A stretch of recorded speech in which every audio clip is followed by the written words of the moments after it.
Buonasera agli amici da casa, Lombardia TV, canale 99, e poi tutti gli altri nelle altre regioni che sono collegate ovviamente con Lombardia TV con le differenti frequenze. Che calcio che fa? Guardate, siamo arrivati all'ultima puntata, 29esima puntata, avevamo iniziato il 20 di ottobre del 2018, sono passati 8 mesi, è incredibile come il tempo sia passato e sia passato ovviamente con il procedere del campionato di calcio, che è stato un campionato di calcio, anche se è stato ammazzato calcisticamente dalle Juventus, è stato comunque un campionato di calcio abbastanza interessante, specie nell'ultima parte del campionato, con la lotta Champions per i posti Champions che erano rimasti appunto da assegnare, e anche per la lotta per la retrocessione, quando abbiamo visto che all'ultimo praticamente è andato in Serie B l'Empoli nell'ultima giornata. Ci sono altre manifestazioni che si sono concluse, l'Under 20 che è uscita appunto alle semifinali, la nazionale che ha fatto delle buone prestazioni indubbiamente in quest'anno anche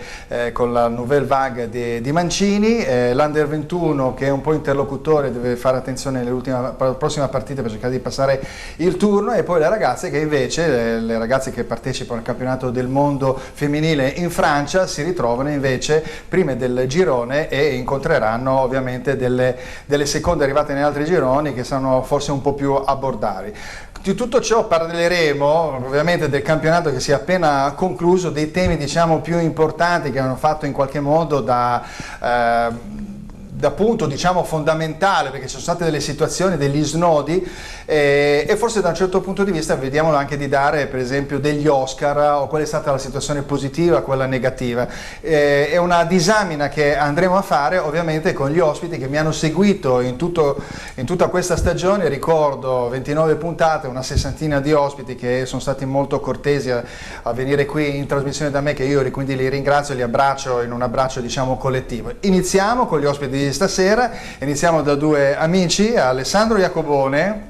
Piacere, grazie per l'invito, per questo esordio calcio che fa, grazie per l'invito Fulvio, piacere.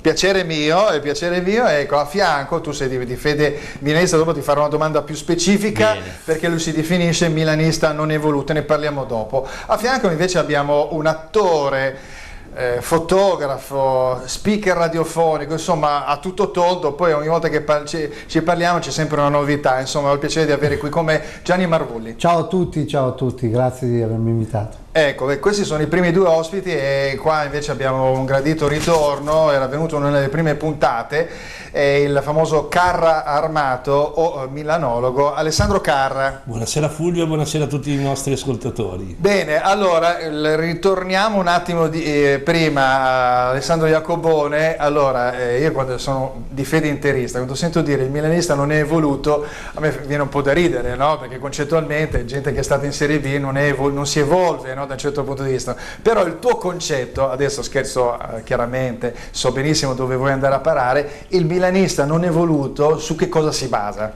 Non evoluto è un nome che molti me l'hanno chiesto, il perché di questa scelta. In verità è stata coniata da quello che era il nemico sportivo mediatico. Ecco, qua abbiamo poi il tuo marchio, quindi MN, milanista. Sì, è il marchio social che mi contraddistingue, però dico, il non evoluto è il termine utilizzato da Galliani ai tempi della cessione di Kakà, che io contestai. Allora sono stato un attimo un pioniere, un fautore dei primi movimenti social, adesso sono comuni e anzi sono diciamo quelli che trascinano molte volte gli ascolti. Invece allora eravamo ancora una nicchia, da lì avevo espresso il mio disappunto su qualcosa che non mi tornava, e alla fine purtroppo non ti piaceva quel modo di fare dirigenza, evidentemente. Ecco, quello che è stato poi l'epilogo degli ultimi 5 anni, anche perché non solo per la cessione di Kakà, ma anche per il modo in cui è stato convinto parametri zero Shevchenko a scegliere la scuola,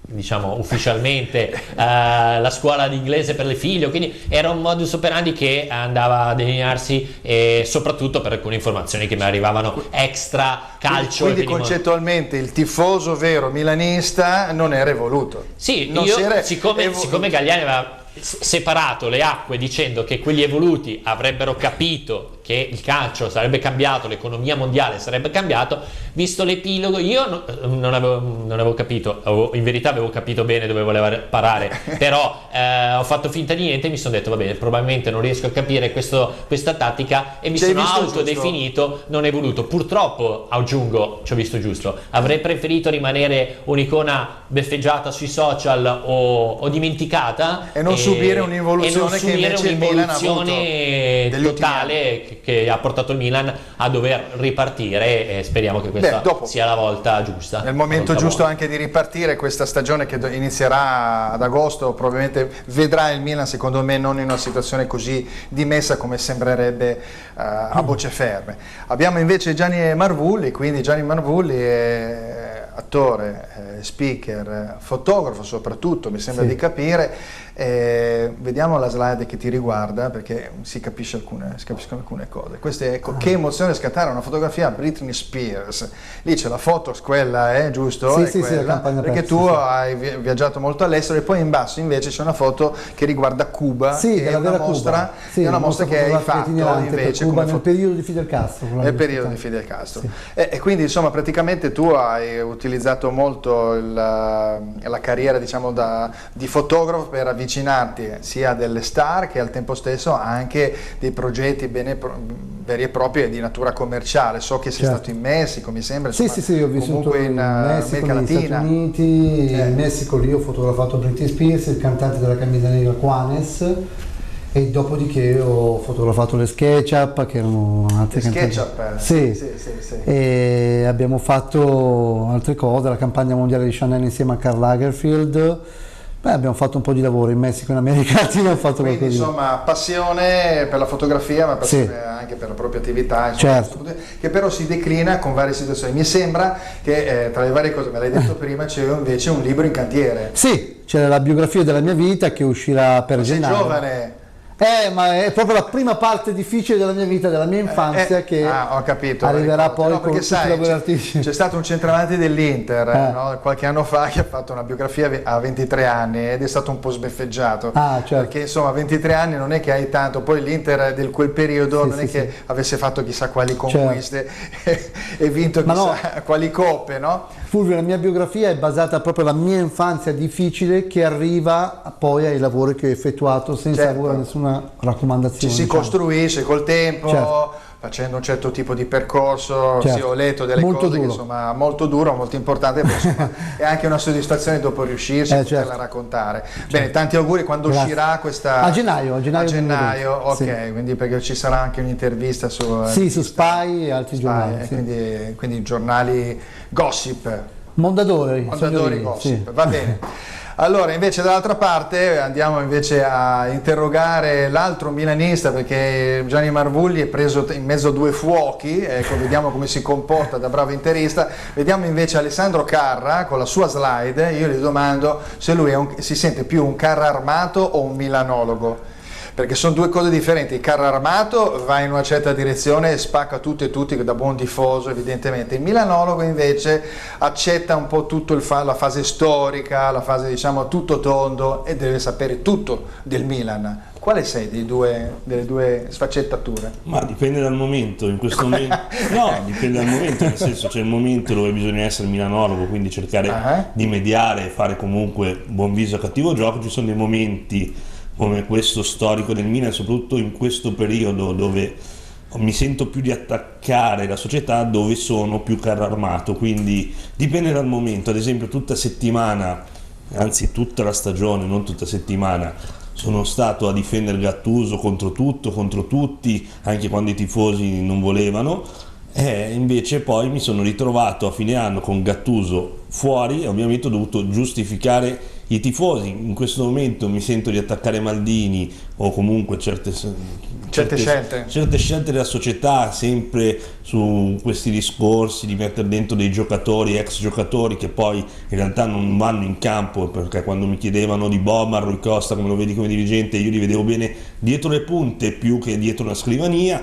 quindi in questo momento sono più carro armato. Poi ovviamente quando si inizia la stagione, sei sotto pancia, adesso hai segnato il milanologo, va bene. no, poi quando inizia la stagione ovviamente si mettono le casacche rossonere e si tira tutti dalla stessa parte. Allora invece a questo punto tu ti senti cara armato e vediamo invece un milanologo dall'altra parte come Jacobone e Molinense non evoluto si sente cara armato in questo momento storico. Brevemente, perché abbiamo tante idee da portare avanti. No, io credo che in questo momento, soprattutto di ripartenza, in questo momento dove si cerca finalmente di trovare una quadra, soprattutto a livello dirigenziale, visti i repentini susseguirsi di cambiamenti, con Leonardo che non è riuscito a stare più di 10 mesi seduto a casa Milan, piuttosto il cambio di società che abbiamo cambiato tre società nel giro degli ultimi 36 mesi, di conseguenza la stabilità è dovuta anche al fatto che necessita l'aiuto e il supporto da parte dei tifosi e la comprensione del fatto che non si sia più quel carro armato che piallava tutti gli avversari in Italia e in Europa, e in quest'ottica di fair play finanziario, col quale non sono assolutamente concorde, però esiste, e finché esiste va rispettato, bisogna avere molta pazienza, e io credo che le scelte societarie ultime, soprattutto in tema di allenatore, siano giuste. Quelle dei giocatori lo vedremo, perché adesso non è ancora iniziato ufficialmente il calciomercato, alcuni nomi sono stati fatti ma altri sono ancora sconosciuti, e speriamo che siano funzionali più di Kalinic quanto lo fosse stato con Montella, di quanto per il gioco di Giampaolo, è un allenatore che perlomeno parte con un modello, con una teoria consolidata. Voglio ricordare che chi ha studiato a Coverciano con lui in classe aveva Sarri, il primo della classe, i migliori voti li aveva Giampaolo. Sarri era secondo. Attenzione, Jacobone ha già detto come stanno le cose, quindi si è già sbilanciato, staremo a vedere, ma questo sono d'accordo con te, sono convintissimo che lo si è visto anche in questi ultimi anni tra Empoli e soprattutto Sampdoria, come questa squadra, la Sampdoria, ha raggiunto un buon livello, e è chiaro che non ha avuto la continuità durante l'anno, però per esempio l'anno scorso la squadra che era dopo la Juventus imbattuta praticamente in casa era la Sampdoria, quindi andare a Genova a fare risultato era difficilissimo per tutti. Va bene, allora iniziamo questa carrellata di questi spunti, diciamo, della stagione, quindi iniziamo non dalla Serie A ma iniziamo dalla nazionale, e la abbandoniamo subito dopo questa slide, quindi la slide numero 4, contributo numero 4. Ecco, allora, quindi siccome vi ho detto che dobbiamo fare una specie di Oscar delle varie situazioni, vi domando qual è il migliore azzurro. È chiaro che quelle 3 scelte sono le mie scelte. Io per esempio considero Giorgino un grandissimo giocatore, Bernardeschi è cresciuto tanto e Chiesa è un po' il futuro, quindi ci sono altri, ovviamente altri nomi che potete inserire, e quindi iniziamo subito da Alessandro Jacobone. Io punto su Chiesa, un giocatore che caratterialmente non mi è mai stato simpatico particolarmente, d'avversario soprattutto. Però non si gioca con la simpatia. Con la simpatia devo dire che devo ammettere che le ultime prestazioni, anche il primo tempo di ieri, poi purtroppo non ha portato a reti, a realizzazione e concretizzazione di quanto fatto, ma ha un'esplosività, una capacità. Ho visto il tiro al volo su Bimovalo, dove il portiere polacco ha fatto il miracolo proprio ieri sera. È un tiro anche gli assist, è uno che anche butta dentro palloni, il dribbling con rientro, sì, con la capacità in 2 occasioni, prima con Mandragora e poi mi sembra con Orsolini o cosa, 2 palle messe al centro con una precisione chirurgica in mezzo a tanti avversari. Esatto, è un ottimo lavoro che purtroppo, tornando al mio Milan, manca proprio negli esterni quando c'erano le azioni di rientro. Sì, ma soprattutto preciso e molto esplosivo. Molto l'esplosività di Chiesa quindi Chiesa. Sentiamo invece Gianni, l'interista, da questo punto di vista. Ma invece, guarda, concordo pienamente Chiesa, perché vedo che in campo lui ci mette la passione e l'anima, e questa è una cosa che mi trasmette a me artisticamente.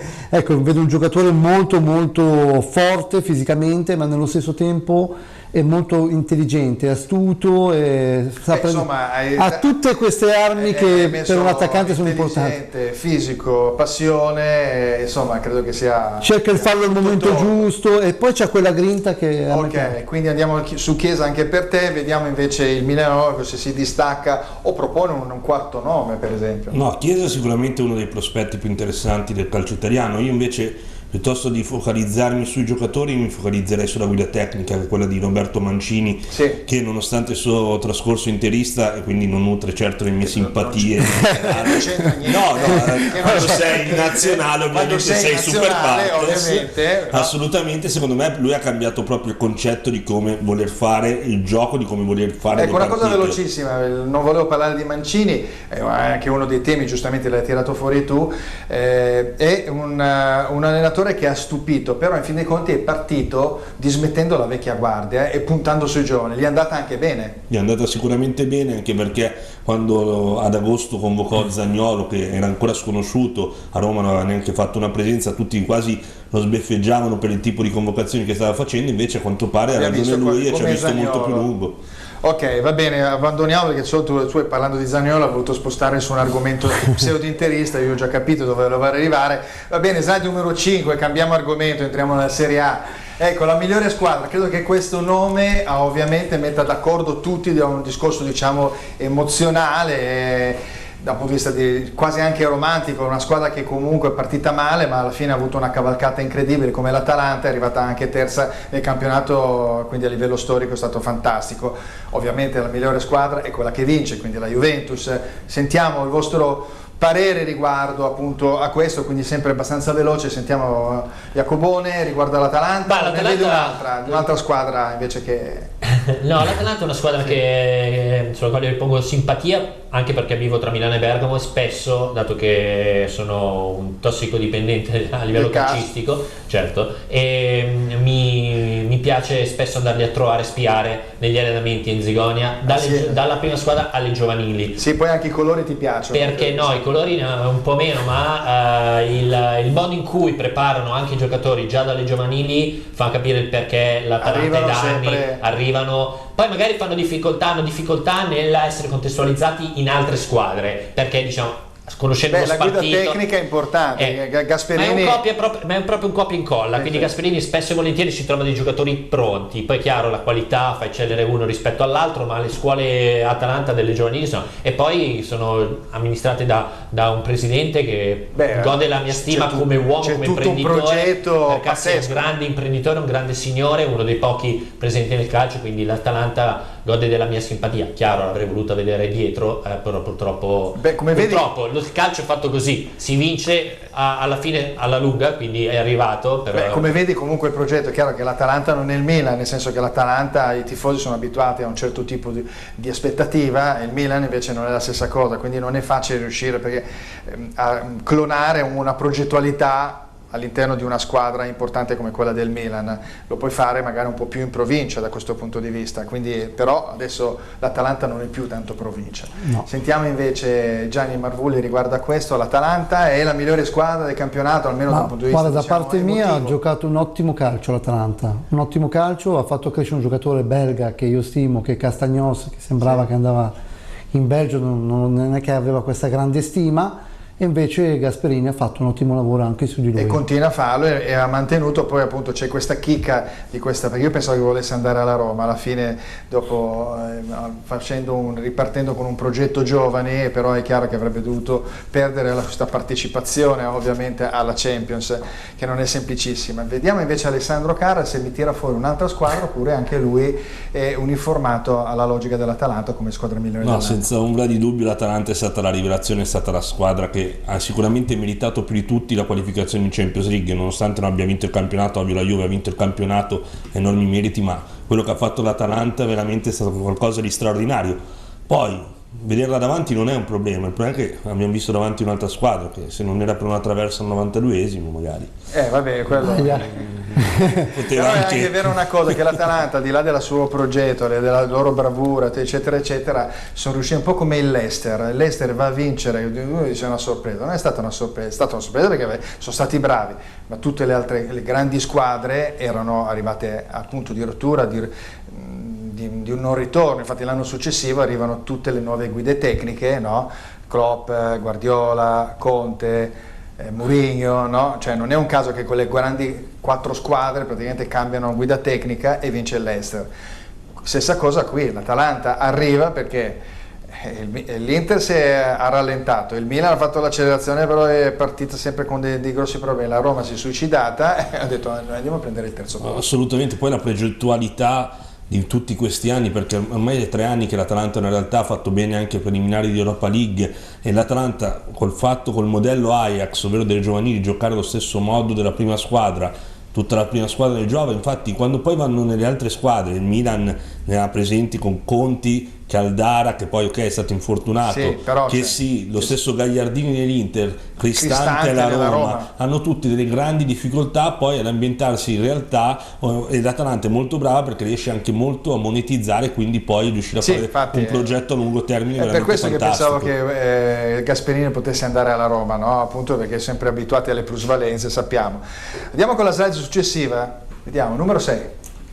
Miglior giocatore, io ne butto 3 ragazzi, perché ce ne sono tantissimi di giocatori bravi, quindi Koulibaly, perché comunque è un giocatore che garantisce, si vede anche nel calciomercato attuale, è una pedina importante, probabilmente verrà anche venduto. Zapata è un giocatore che piace, segna, tira sportellate. Zelinski è un giocatore che è cresciuto tantissimo dal punto di vista tecnico, ma anche come veemenza e podismo. Vi piacciono questi 3 giocatori? Quali di questi 3 votereste? O se c'è anche qui in questo caso un giocatore che vorreste in qualche modo sollecitare all'attenzione? Quindi sentiamo Alessandro Jacobone. Tra quelli in elenco, come mio preferito è Zelinski. È un rammarico il fatto che fosse vicino al Milan e per pochi milioni di commissione alla gente non si sia chiuso, si è fatto purtroppo gioco forza muso duro con la persona sbagliata. È un giocatore che al Milan avrebbe fatto in questi anni molto molto comodo, ma per questa stagione voto Koulibaly perché è un giocatore veramente importante. Tra l'altro è veramente un top player, ha continuità oltre che prestanza fisica. Non è il caso che un difensore abbia una quotazione così alta. Esatto, è importante, ma poi mi riferisco a amici di Napoli di una serietà, un professionista, quindi io amo in quest'era, in questa epoca dove già a 15 anni hanno il nome inciso sulle scarpette da calcio e capelli a spazzola, amo i professionisti seri e quindi un voto a Koulibaly. Ottimo.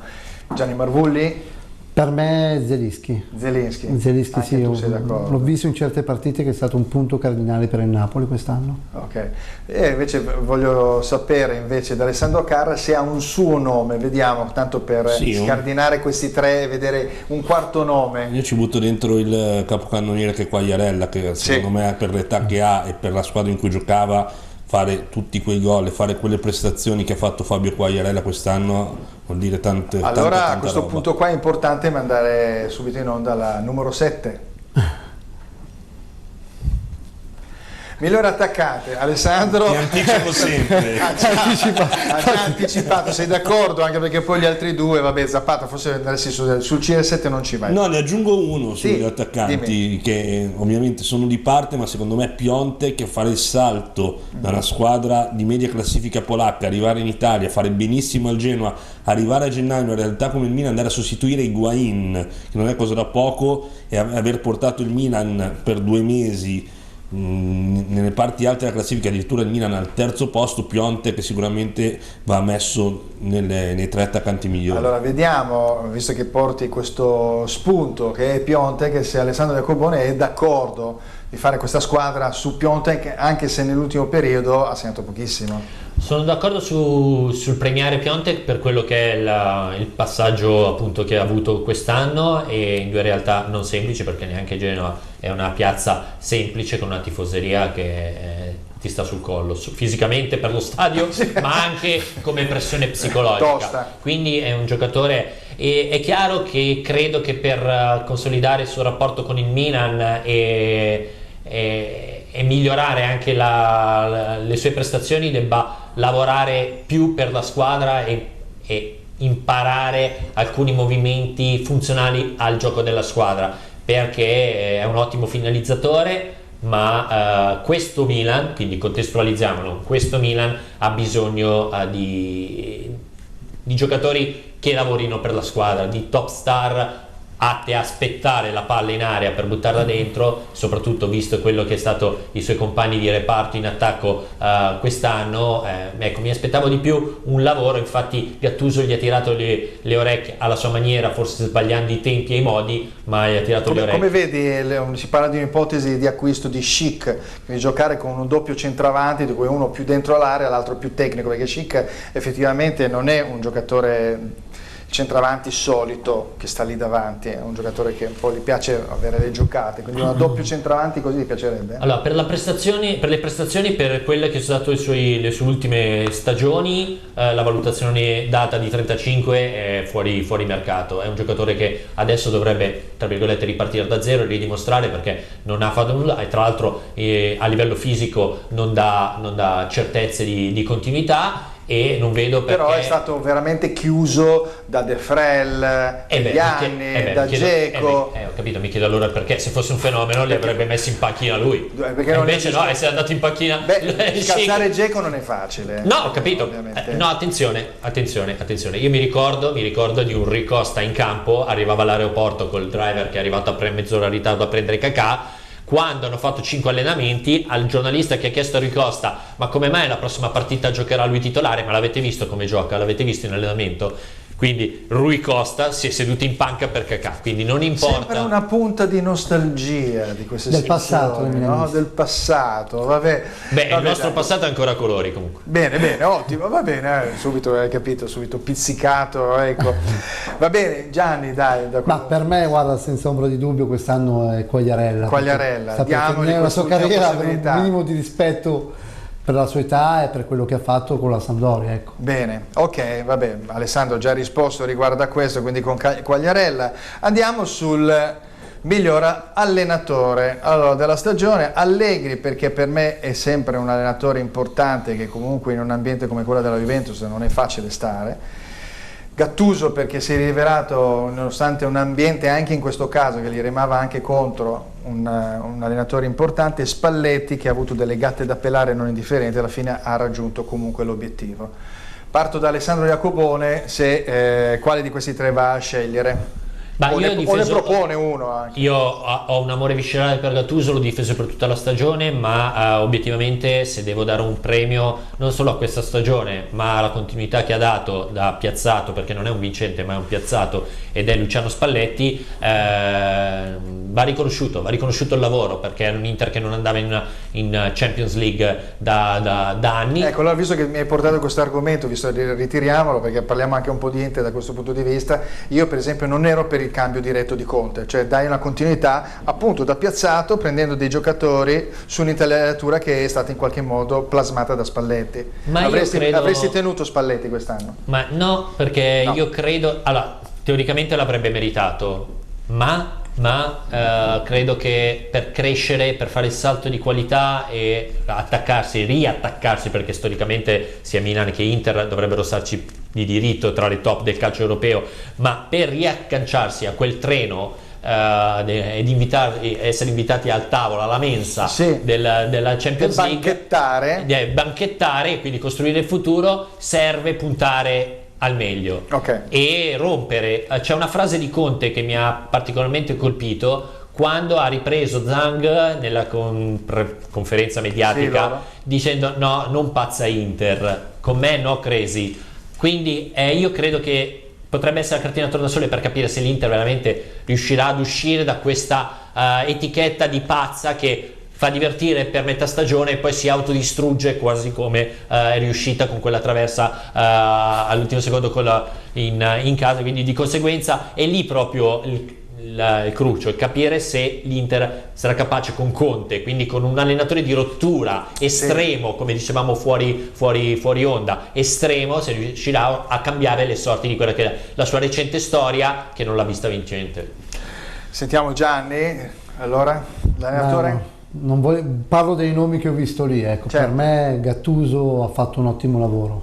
Ha fatto un ottimo per me Gattuso quest'anno è uno dei migliori allenatori. Conte ne parlerò più avanti. Ne parleremo più avanti perché poi c'è questo gruppone che arriva, no, di allenatori. Certo, perché poi noi conosciamo l'Inter bisogna radicarsi, capire bene l'ambiente, capire bene questo nuovo presidente con queste nuove idee che ha, che sono, diciamo, attualizzate in confronto all'epoca Moratti, e vedremo un pochettino il da farsi. Ecco, questa è una cosa che dobbiamo dargli spazio e tempo. È un'incognita anche questa, perché dopo alla fine non è che sulla carta è tutto facile, poi dopo non c'è la bacchetta magica. La bacchetta magica. Alessandro Carra è il milanologo. Fulvio, ti devo un po' bacchettare qua. Dei tre non mi piace nessuno dei tre. Ti spiego velocemente perché. Sono tre, tra l'altro, che sono tre disoccupati in questo momento, perché tutte e tre. No, se fossero stati così bravi probabilmente una panchina l'avrebbero trovata. Sono tre che hanno fallito il loro obiettivo stagionale. In che senso?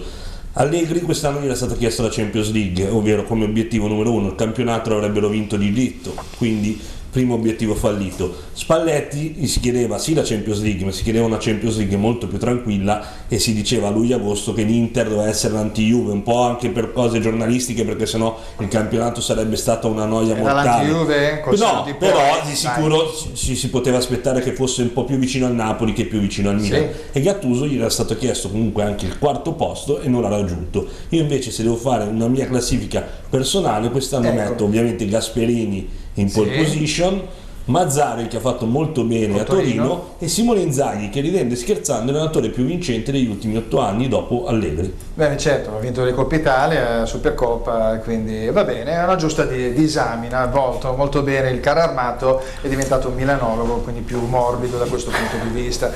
Va bene, allora dopo l'attaccante e l'allenatore parliamo invece della nota positiva. Eccola.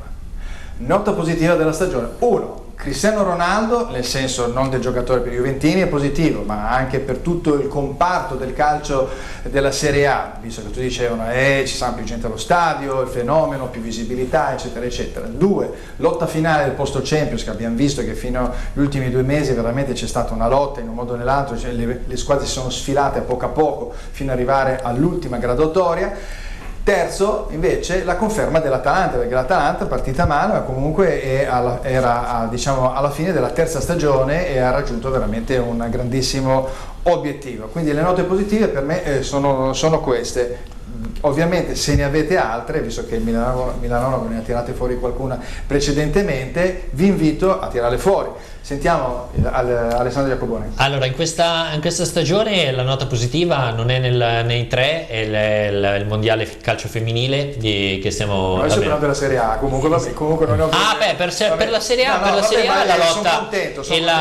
la lotta assolutamente per la Champions League. Invece nel calcio in generale, nel calcio in generale lo sviluppo del calcio femminile e l'importanza che questo mondiale sta dando, con tutto lo scetticismo che in Italia abbiamo un po', perché siamo è partito già da 3 anni col progetto di affrancare le squadre maschili, con il progetto. Però c'è sempre un occhio così, mentre particolarmente mi ha deluso invece Cristiano Ronaldo. Cristiano Ronaldo perché innanzitutto non è stato una bella advertising per il calcio italiano, si è mostrato in 2 situazioni con azioni di poco fair play, ovvero la risposta ai tifosi dell'Atletico Madrid in Champions League e la presa in giro a un giocatore, tra l'altro sempre corretto, come Florenzi.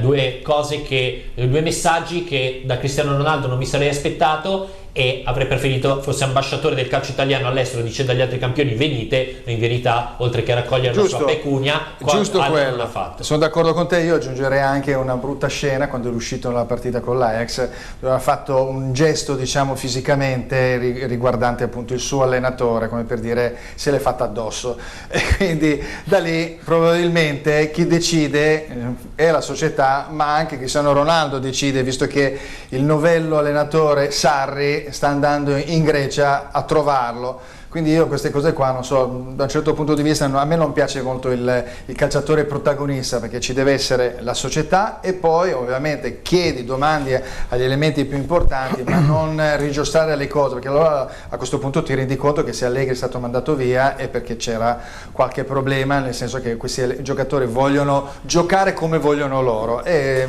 secondo me l'allenatore è prima di tutti.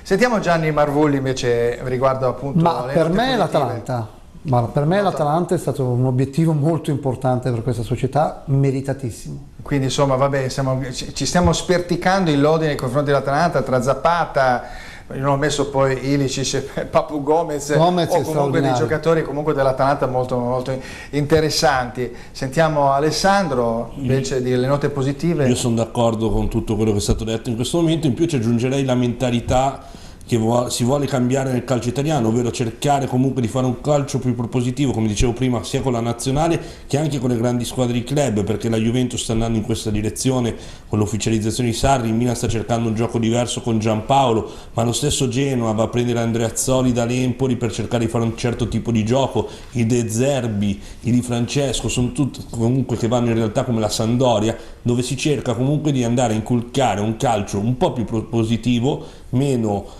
a sparagnino, ma cercare di fare più un gol dell'avversario piuttosto che non prenderlo, e questo è un calcio più europeo e le squadre italiane potrebbero giovarne poi ovviamente nelle competizioni europee dove manchiamo da parecchio tempo. Ho capito, è un tema molto, molto interessante, già dibattuto più volte, riguardante appunto i giochisti, i risultatisti. Poi c'erano libri in una doppia pagina della Gazzetta dello Sport un mese fa riguardo a questo. Io credo che dopo alla fine quello che valga è il risultato. Abbiamo visto anche degli esempi, per esempio lo stesso Ajax che va senza gestire la partita, va a perdere all'ultimo secondo, quindi insomma alla fine dopo è il palmarès che parla da un certo punto di vista. Poi è chiaro che sono d'accordo con te, se tu giochi comunque anche giocando in un modo all'italiana, ma giocando veramente bene in velocità con grandi giocatori, alla fine è un sistema valido, cioè io sono per il DNA italiano, quindi a tutti i costi, quindi se poi è declinato da certi allenatori che comunque sono bravi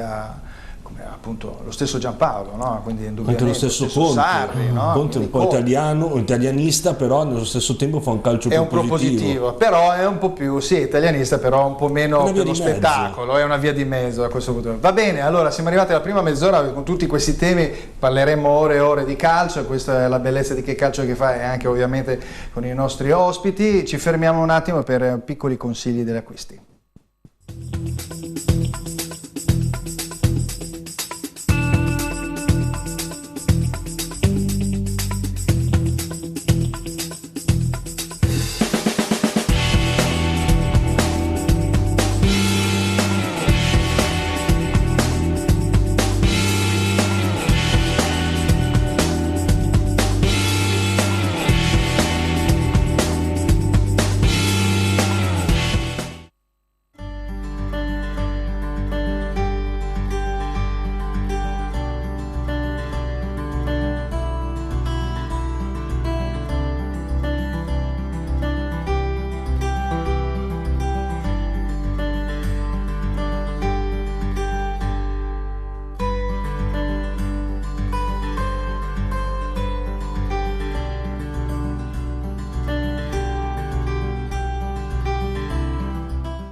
Passione, emozione, sensazione e ancora euforia, divertimento e simpatia.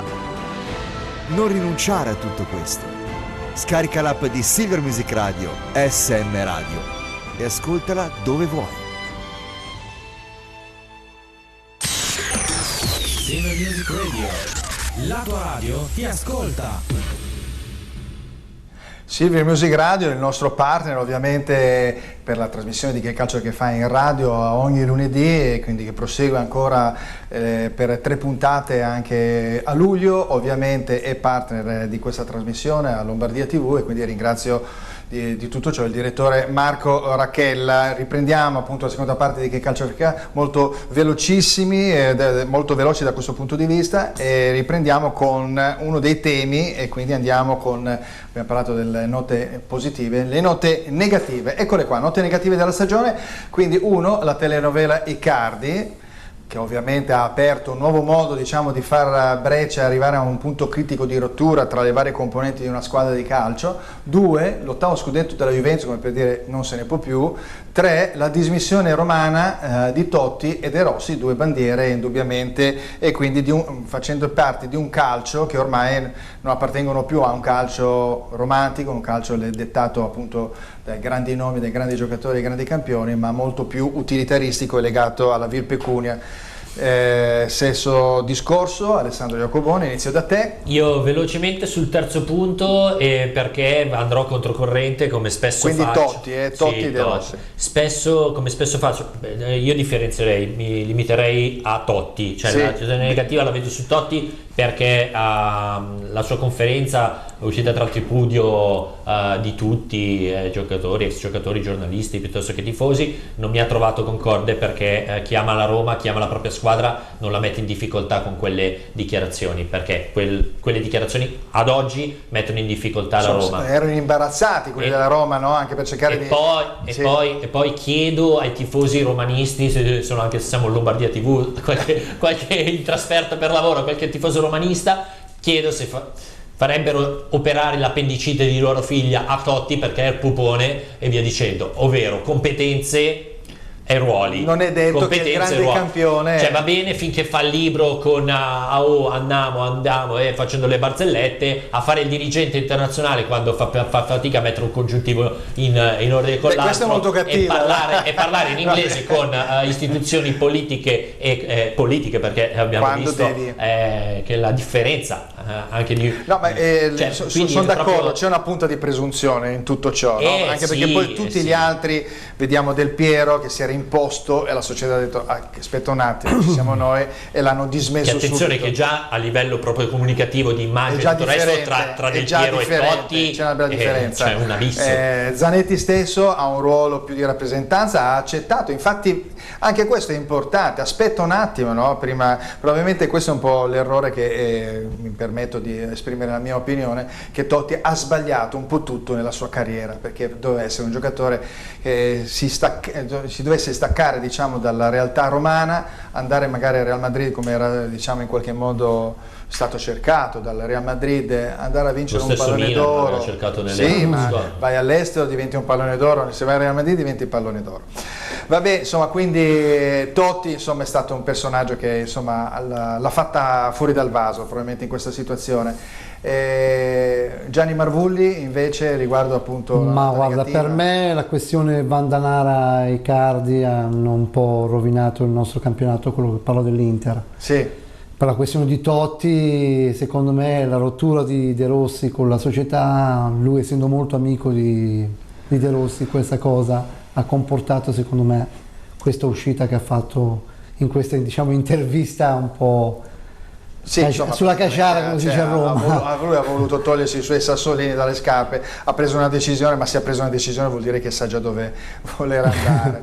Sentiamo invece Alessandro, che mi stupisce sempre invece con le sue risposte. No, stavolta c'è poco da stupire. Non mi trovo sicuramente io invece vado controcorrente, nel senso che difendo Totti. In che senso? La sua uscita sicuramente crea un danno alla società, soprattutto una società quotata in borsa, però io credo che l'errore della Roma e dei suoi dirigenti sia stato quello di non comunicare a Totti il fatto che non lo volevano come uomo alla Maldini, ovvero con carta bianca, ma gli facevano credere che poteva essere, invece non è stato. E lo stesso hanno fatto con De Rossi. Con De Rossi è stato comunicato solo 3 settimane prima che non gli sarebbe stato rinnovato il contratto. De Rossi l'ha detto, sono 10 mesi che non mi convocano per parlare, vuol dire che ma potevano dirlo prima. Un'icona va anche un po' rispettato, un'icona come De Rossi. Sì, però ci sono stati anche dei no. Vabbè, Totti era già dentro alla Roma, però per esempio lo stesso Maldini è stato più volte richiamato dalle varie proprietà per poter far parte del progetto, ma quando tu non sei convinto del progetto ti sfili. Stava per accettare una volta, poi si è tirato indietro, adesso entra a piene mani a tutto titolo e quindi probabilmente si sente giustamente coinvolto. Totti doveva probabilmente aspettare un attimo e poi dopo incominciare a ricostruire tutto. Se non te lo dicono ti fanno credere, sì, vedrai che entrerai nelle decisioni e poi ti chiamano sempre a giochi fatti. Gli americani non ti fanno credere niente, gli americani ti lasciano, magari non ti telefonano a fine anno, conti sono in positivo, hai raggiunto gli obiettivi, rimani. ti chiami Maldini, ti chiami Totti, ti chiami Sì, Petru. poi specie una realtà come la Roma, che ogni anno deve fare plusvalenze per rimanere a galla, e quindi questo è il discorso. Infatti è negativo. È il contrasto del fatto di avere proprietà potenti ma lontane da quelle che sono le nostre dinamiche, e anche il nostro romanticismo che ci porta spesso a voler sposare una maglia a un ex giocatore. Lo capisco da parte dei tifosi, anche se i tifosi, anche quelli del Milan, sono stanchi delle bandiere, però voglio dire, la differenza è che se prendi Boban, che è stato alla FIFA e che sa, Certo. o Leonardo che conosce 12 lingue, Sì. Cioè, ci sono dirigenti, ex giocatori capaci, ci sono dirigenti che invece vanno a Colorado Caffè, quindi la differenza sta lì, quindi basta capire i propri limiti. No, però la società della Roma, dopo Colorado Caffè sentiamo no, Zelig. la società della Roma ha detto che invece voleva estradare Totti verso dargli un po' la carta bianca, che Totti non ha avuto la pazienza, mi sembrava una supercazzola. Poi sul discorso che Totti non sa più il congiuntivo, c'è un grandissimo manager che è Mino Raiola, che se lo senti parlare e lo vedi di presenza, però sa muoversi bene, però ciò non vuol dire che l'abito non fa il Monaco. Onestamente io avere Maldini che è bello, elegante, preciso, e poi magari non è capace. Maldini? Raiola ha fatto una gavetta no, ma dico Maldini, poi Raiola è gioielliere, lui è il gioiello, quindi anche Leniro va dal gioielliere. Ma il gioielliere lo scopre, però è andato a scoprirlo il gioielliere, la pietra preziosa prima, quando è grezza. Perché Totti è arrivato a un certo punto, gioca fino a 51 anni, perché anche questo, diciamolo, che a un certo momento è stato un errore. devi smettere, no? Ma scusate, ma scusa, giochi fino a un certo punto e poi dopo tutto è dovuto, e questo è l'errore che fa Totti.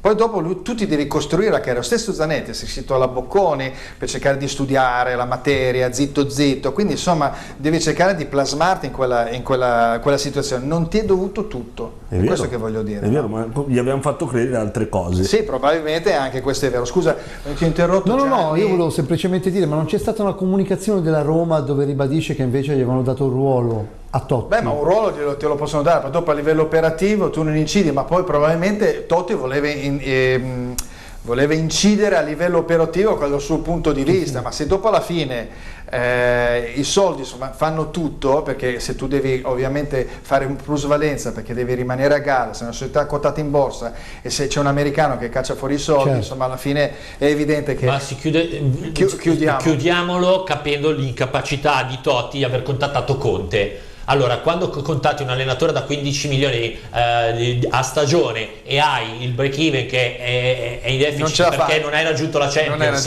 ed è la società, l'ha detto Ranieri che ama veramente la Roma, lo ha detto. Attenzione tifosi, ci saranno anni di ridimensionamento, lo ha detto prima di andarsene. Se Totti va a contattare la Roma, Conte vuol dire che proprio non ha capito qual è la strada della società. Sì, giusto. Infatti una parlata Fulvio, volevo dirti cos'era la cosa peggiore. Ovviamente. Scusami, no, prego, stupiscimi. No, qui non ti stupisco perché la soap opera argentina con Breccia Colmenares e l'altro del segreto lì, famosi soap opera argentine, aveva veramente stufato. Vediamo se è proprio questa la numero 11. Vediamo la numero 11.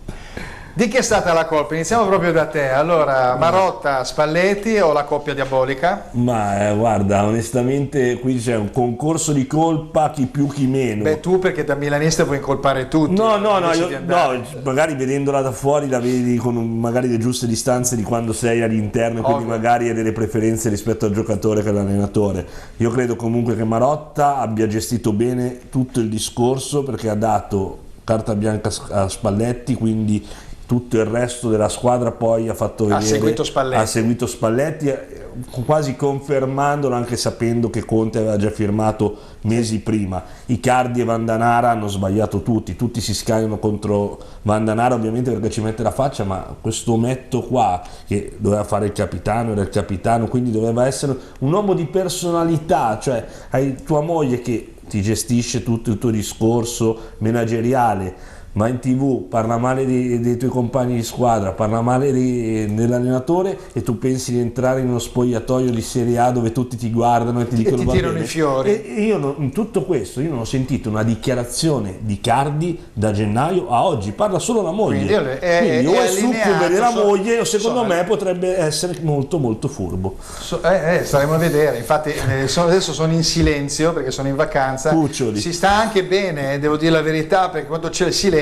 poi dopo magari sarà fragorosa la notizia. Vediamo se si sono suicidati i due coniugi, Vandanara e Icardi. Si sono suicidati. Ma si sono suicidati? Io credo che si sia suicidata anche l'Inter, perché ha perso un patrimonio su un giocatore che viaggiava sugli 80 milioni e adesso, avendolo pubblicamente messo alla gogna, è difficile che la gogna non l'ha messa alla gogna, ha dovuto provvedere in un certo modo, non è che ma io credo che ci sia stata un overreaction, come si suol dire proprio dato in tema americano, e una reazione spropositata, perché il giocatore è sempre stato un leader in campo, è sempre stato quello che ha tirato via le castagne dal fuoco, non ha fatto nulla di errato e ha un manager sbagliato. Allora a questo punto il Milan avrebbe dovuto picchiare fisicamente Donnarumma per i comportamenti di Raiola, invece ha avuto il rapporto con Raiola che, a differenza di Vanna, non ha l'abito, non ha neanche le tette, però è riuscito a fare. Raiola,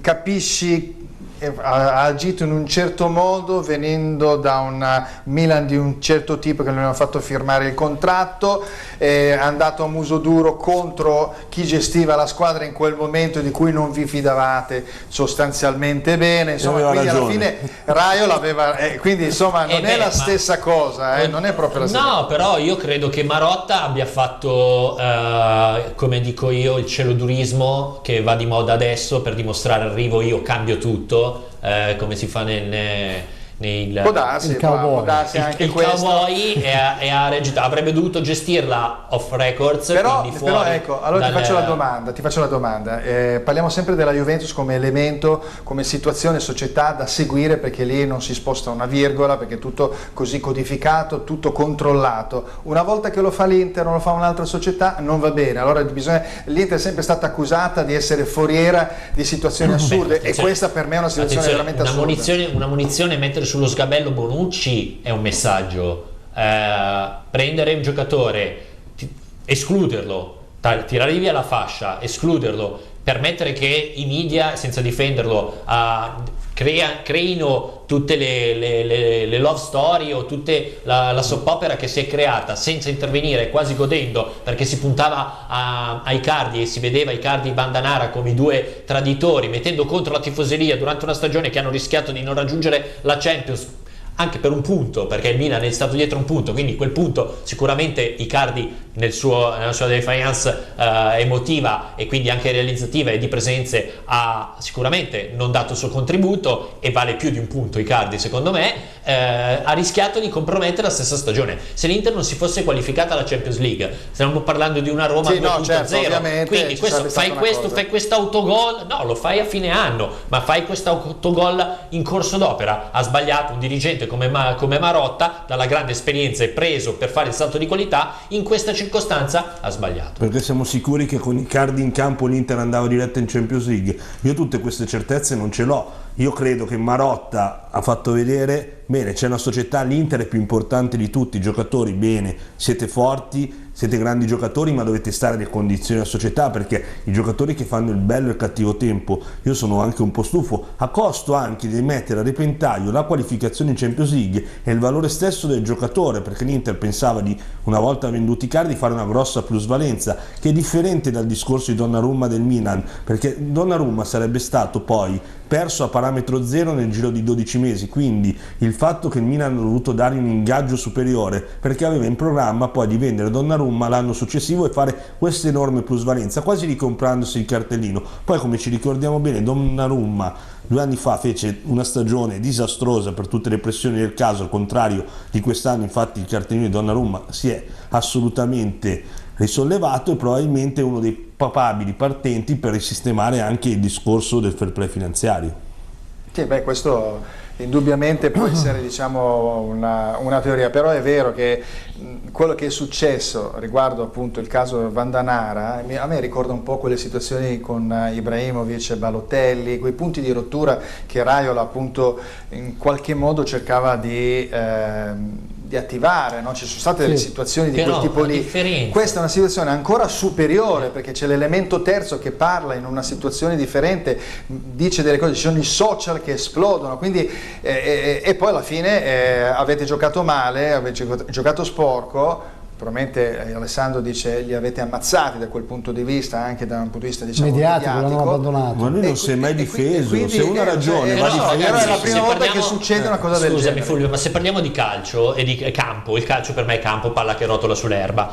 Ibrahimovic ha fatto il gestaccio alla curva, comportamenti, punto di rottura, il punto di rottura, c'era una chiave. Balotelli ha lanciato la maglia, punto di rottura fuori. Icardi cosa ha fatto? Oltre che segnare, giocare, non ha mai esultato in maniera polemica. Diciamo anche a conclusione del tutto, che a tutt'oggi, giusto? Possiamo ancora parlarne. Non hanno ancora parlato. Noi non sappiamo, non abbiamo una versione ufficiale o perlomeno un rumor che riguardi che sia a favore di Spalletti o che sia a favore di Icardi, che sia a favore della società, che sia a favore di Vandanara. Noi quindi ci ritroviamo in una situazione ancora inesplicabile. Quindi vabbè, rimaniamo sul sentito dire. Anzi, diciamo una cosa, dimentichiamo. Chi se ne frega. Però intanto perde valore il giocatore, quindi ha perso Marocco. Guarda, su questo sono d'accordo fino a un certo punto, perché è chiaro che non vale i 110 milioni della clausola di rescissione, che è molto più alta apposta, quindi varrà 80 milioni, se lo vendono a 70 hanno perso 10 milioni. Però guadagna magari in comportamenti all'interno della squadra. Infatti, va bene, quindi sono due teorie di due milanisti. Sentiamo Gianni invece. Ma guarda, la mia opinione è che... Poi chiudiamola perché veramente... Sì, no, però la mia opinione su Vandanara, Icardi e Vandanara, secondo me, andando in quella trasmissione ha portato dei danni al giocatore. Il giocatore, non avendo la personalità alla Balotelli o alla Ibrahimovic, questa è stata la chiave, secondo me, di tante discussioni di tutta questa è servito un po' tutto, perché se il giocatore parlasse, chiedeva scusa con i media, chiedeva scusa pubblicamente, per me finiva tutto. Staremo a vedere. Vabbè, sono d'accordo con Alessandro Iacobone che in fin dei conti il calcio giocato, la palla che rotola, quella è la cosa fondamentale, ricordiamoci, perché tutte queste cose qua sono degli amminicoli, sono delle situazioni collaterali che non servono a niente, che però sono entrate in un discorso di spogliatoio, e questa è una cosa che veramente che non va bene. Va bene, allora a questo punto mancano pochissimi minuti, temi caldi della stagione, della prossima stagione, abbiamo abbandonato quella passata, i temi caldi della stagione sono la slide numero 13. Le nuove sfide sono gli allenatori e di conseguenza i nuovi profili delle nuove squadre che vanno in qualche modo, diciamo, a ricrearsi. Poi il numero 2 sono i colpi sensazionali, nel senso che mi aspetterei, i colpi sensazionali sono secondo me gli allenatori, però quest'anno qualche giocatore in più, non dico alla Cristiano Ronaldo per la nomea di Cristiano Ronaldo, ma comunque giocatori di un certo livello, penso allo stesso Lukaku, per esempio, potrebbe essere interessante avere dei giocatori di questo tipo. 3 nobili decadute risorgono, penso alla Fiorentina, penso di Commisso, penso al Bologna che sta ricreando un certo organigramma anche con Sabatini che è andato a fare direttore sportivo, penso allo stesso Torino che si è fortificato quest'anno, penso alla stessa Sampdoria che ha preso Di Francesco, mi sembra, quindi insomma anche il Genoa deve cercare di ricrescere da un certo punto di vista, lo stesso Sassuolo con De Zerbi, quindi sono squadre, Sassuolo si è affacciata recentemente al calcio importante, però queste squadre hanno bisogno di recuperare la propria nomea. Partiamo da Alessandro Iacobone e sentiamo il suo parere. Io sono curioso di capire come verranno contestualizzati i vari allenatori, che soprattutto Sarri alla Juve, che ci sta come una macchia di sugo su una giacca di uno smoking, nel senso che il suo calcio e i suoi obiettivi, il suo modo di vedere la sconfitta come un passo per migliorare in una squadra dove l'unica cosa che conta è vincere, e c'è scritto pure sulle maglie. Beh, può essere una cosa positiva per il campionato italiano, no? Che magari toppa, E quindi la Juventus non vince il campionato italiano. Come si suol dire, poi costa anche tanto, si diceva di Cristiano Ronaldo si pagherà con le magliette, Sarri si pagherà con le tute, vedremo. Va bene, sentiamo invece Gianni, quale dei tre hai scelto? Ma guarda, per me sempre il discorso Sarri, allenatori, quindi come allenatore voglio vedere cosa fa con la Juve, già si è portato le mani avanti per quanto riguarda la Champions, per cui voglio vedere cosa combina la Juve. E beh, insomma, vediamo un po', anche perché poi ricordiamoci che cambiano le guide tecniche, eccetto Ancelotti e Filippo Inzaghi delle prime squadre, praticamente cambiano tutti, è cambiato Sarri per la Juve, Conte per l'Inter, Fonseca per la Roma, Giampaolo per il Milan, rimangono fermi Ancelotti Napoli, Filippo Inzaghi, Mazzarri e poi cosa che dicevi? Simone Inzaghi, sì. Poi c'è Montella, se non sbaglio, Montella rimane alla Fiorentina. Inzaghi, ovviamente. Vabbè, insomma, comunque credo che questa sia la cosa importante. Io poi dal mio punto di vista penso che la tattica è la cosa fondamentale, è il nostro, diciamo, core business, e quindi è importante avere, diciamo, gli allenatori importanti. Di conseguenza, anche se si raggiunge con un modulo piuttosto che un altro, dopo alla fine anche i giocatori arriveranno e cerchiamo di vincere all'estero. Cose velocissime, perché è proprio un giro proprio velocissimo, perché siamo in chiusura. Io credo il calciomercato comunque sarà molto scoppiettante quest'anno, perché con i tanti allenatori che cambiano, di guida ci sarà poi ci sono squadre un giro di giocatori importanti, sì, quindi... anche perché il Real Madrid quest'anno rinnova tutto e quindi ci saranno delle grosse occasioni da comprare a Madrid, magari un po' datati, ma sicuramente dei grandissimi giocatori. Lo stesso accade a Monaco, quindi potrebbe essere un mercato con grandi movimenti, con anche grandi giocatori che arrivano in Italia. Chiedo alla regia di mandare in successione le prossime due slide, così facciamo un giro, una carrellata finale. Maldini, lo vedete, esame di maturità, punto interrogativo, e poi anche quella successiva che riguarda l'Inter, che dice l'Inter ha svoltato, quindi sono le due squadre che vi rappresentano stasera, e quindi parto da Alessandro Carra. Sentiamo un attimo, quindi allora sia per l'Inter che per il Milan. Allora, su Maldini sicuramente l'esame di maturità, ha voluto carta bianca, ha preteso 3 milioni e mezzo, quindi uno stipendio top manager, e quest'anno ci deve mettere la faccia, quindi deve far bene, e nel caso negativo deve metterci appunto la faccia e prendersi le proprie responsabilità e non nascondersi dietro altre figure.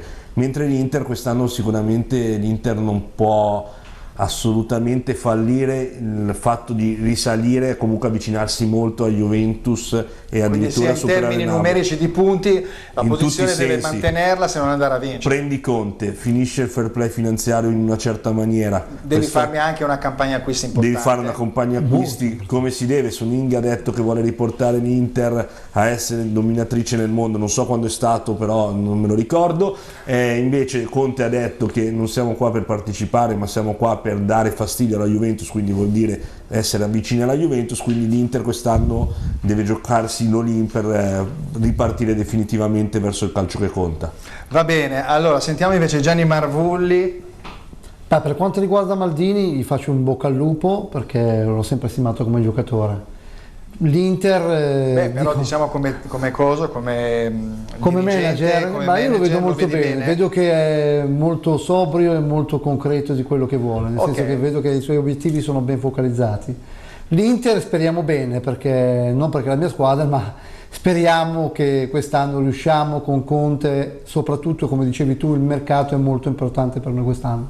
Insomma, indubbiamente, anche perché poi si prendono certi giocatori, però mi aspetterei anche un po' di creatività da parte della squadra, che i nomi che dicono sono sempre quelli che già da 7-8 mesi, che sono quelli Dzeko già da tempo, Barella, insomma staremo a vedere, per carità, che vengano.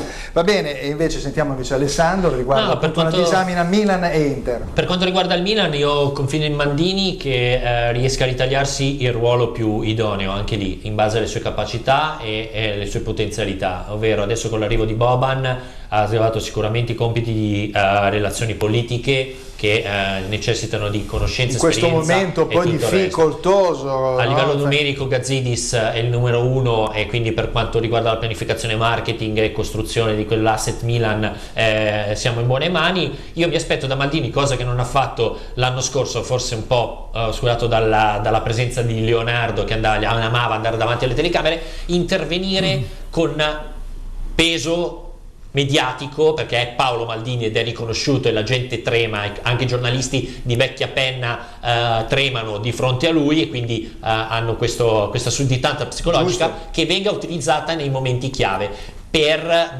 momenti chiave intendo anche prima di Juventus-Atalanta. Sì, è un po' quello che manca anche all'Inter. Cioè, quando bisogna mandare dei messaggi del tipo occhio che non siamo nati ieri. Sì. Ecco, mi aspetto che Maldini intervenga un po' di più sotto quel punto di vista, adesso che è libero, perché ha altre due figure importanti che sanno fare il loro negli altri asset. Io mi aspetto che in questo lui intervenga un po' quello che non fa Zanetti per esempio all'Inter. Sentiamo invece la parte interista, diciamo, quindi ha svoltato l'Inter con gli ultimi 2 anni con la Champions, anche ha preso cambio di allenatore. L'ho detto in tutti i salotti televisivi, l'ho detto sui miei canali social, lo dirò anche qua, lo dico e lo confermo qua. Per uscire da questo, tra virgolette, pizzo del fair play finanziario, perché considerando l'UEFA una specie di mafia calcistica, è il pizzo quello che chiedono. La tocchi leggera. Sì, no, ma nel senso ragazzi, non sono io che sono inquisito, non sono io ex presidente inquisito con più scheletri nell'armadio che strisce in maglia bianconera. Detto questo, io mi aspetto che l'Inter, non mi auguro, però mi aspetto che l'Inter ottenga il 3° anno consecutivo alla Champions, perché il triennio, 3 partecipazioni in seguito danno quella solidità finanziaria per uscire veramente dal percorso di riabilitazione, quindi la disintossicazione dai debiti e il ritorno. Chiaro che a differenza del Milan ha una situazione debitoria molto più importante, ha 850 milioni tra debiti vari, indotti e di rimbalzo, che il Milan non ha, e cosa che molte volte i media non dicono. Però è chiaro che queste 2 partecipazioni sono oro colato. Dalla terza in poi potrebbe anche decidere di non partecipare, ma anche cercare di vincere quella competizione. Beh, certo, poi non si sa mai, perché la Champions arrivano sempre le squadre più forti, indubbiamente, in fondo, bene o male. Però non vincono quasi mai le più forti. L'Inter nel 2010 l'ha dimostrato. No.